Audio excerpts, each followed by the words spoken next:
And we're back. And you know what? Black Lightning is still going strong. I think it might be the best Berlantiverse show there is out there.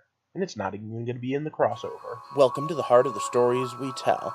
My name is Rob, and tonight I will be reviewing Episode 3, Chapter 3 of the Book of Consequences. And we're mostly going to be talking about Black Lightning, but I would like to just point out that the teacher-principal relationship, even though it's only very short in this episode, is shaping up to be one of the more powerful and thought-provoking ones. In fact, the fact that the episode is named Master Lowry, even though such a little amount of time is actually spent on it, shows that they know what they're hitting and why. But alright, for those of you that don't know, what I do here is I review stories, like this one, and then I come up with theories on how and why we tell stories. If that sounds interesting to you, or if you just like hearing me ramble, click subscribe.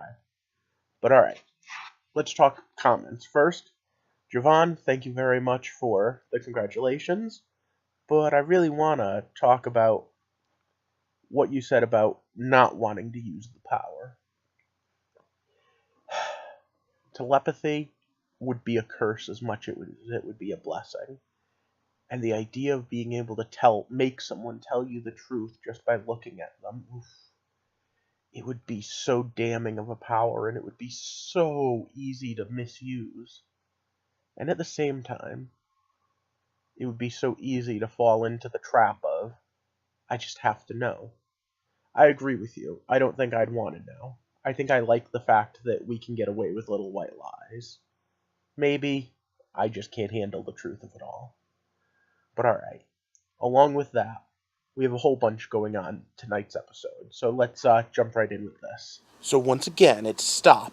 Spoiler time. And I'm kind of going to do this in reverse, because I'm going to start at the end. Tobias Whale gets arrested, and Hendrix comes to tell Black Lightning / Pierce, hey, just so you know, we got him. And part of me sits there and says, no one dropped a dime on him. Or, well, they did, but it was him. By the way, the phrase drop a dime, even the last time I saw payphones, which aren't that often, weren't they quarters? Just saying. But alright. So Tobias has been arrested, and I'm thinking it's probably going to show up to be one of his master plan things. We still don't know exactly what's going on with him, or why he's been doing what he's been doing. But in general, it's a pretty safe bet to say that he's one step ahead. The fact that he's still grieving over cyanide, and the fact that he really is not doing so good with the whole painkiller replacing her, tells us that he does not have a good support network, unlike Jefferson, who's built his up over the seasons. Painkiller just can't be a replacement cyanide. Maybe in the comics he would have been, but that was a cold-hearted, ready-to-be-a-killer killer. This guy's still Khalil. He's still a kid. And the fact that he gave his mom that burner phone shows the fact that he's not quite ready. And I'd like to point out the fact that Jefferson knew he would do that showcases one of the strengths Black Lightning has. An innate understanding of the community and the people around him, the ability to empathically read people. Not all powers are superpowers. But between Khalil being sent away by Jen, and then actually killing someone for the second time, not the first time, I think they're trying to say he's going darker. But I'd like to remind you, back in the school, he did kill Black Lightning. Now, yeah, Black Lightning got back up because Jen was there to shock his heart. But realistically, that already should have impacted him. I don't know. For a series called Book of Consequences, I feel like they forgot the consequences of something. Meanwhile, the pod children are still being experimented on, and still trying to be woken up. And there's part of me that still wonders if we're going to get more of a reveal of what's going on there. The mother has, on the same token, taken a turn for the darker. The fact that she's willing to work with this convicted criminal, yes, I know she was hesitant, puts her more in the Gamby line of thought. Ends justify the means. And she definitely showcased just how tough she can be if she needs to be. And we've already seen what happens when Mama Bear gets a little agitated.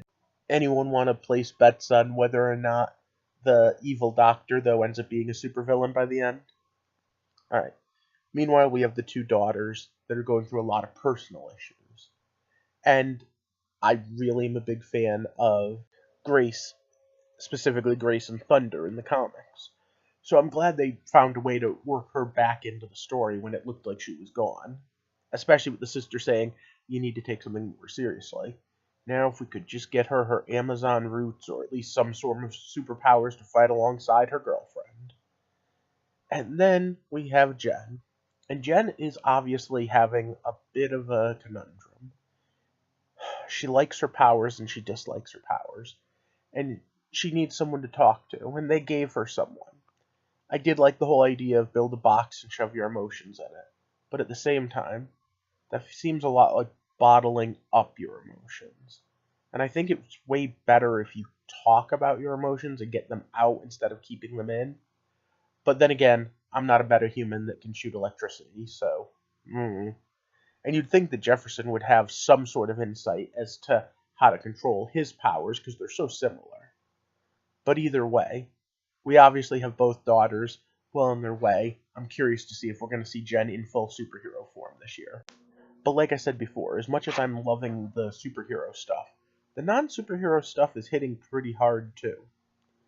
I'm curious to see if we're going to see Jefferson teaching a class, actually be a teacher for an episode or not. I would love to see what a history class with him teaching would look like. I'm also kind of curious.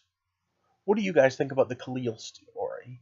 Do you still feel for him, at least a bit? Is there any sympathy left for this guy who's obviously just killed people? I still do, at least a little bit. And of course, unless you're new to YouTube, you're familiar with this, I need you to like and share this video. And of course, if you haven't already, click that subscribe button. A big thank you to my Patreon supporters, and just remember, even if you can't support me financially, you can support me just by clicking the thumbs up and leaving a comment. Specifically, make this a conversation. Jovan has been the best about this. He's left a comment just about every time. And that makes this a bit of a conversation instead of just a monologue. And I like that. But I'd love to hear from the rest of you that are watching this. What do you think about Black Lightning? What do you like or dislike? But for now, while you think about that, I hope you have a good night, and thank you for walking with me through the heart of the stories we tell.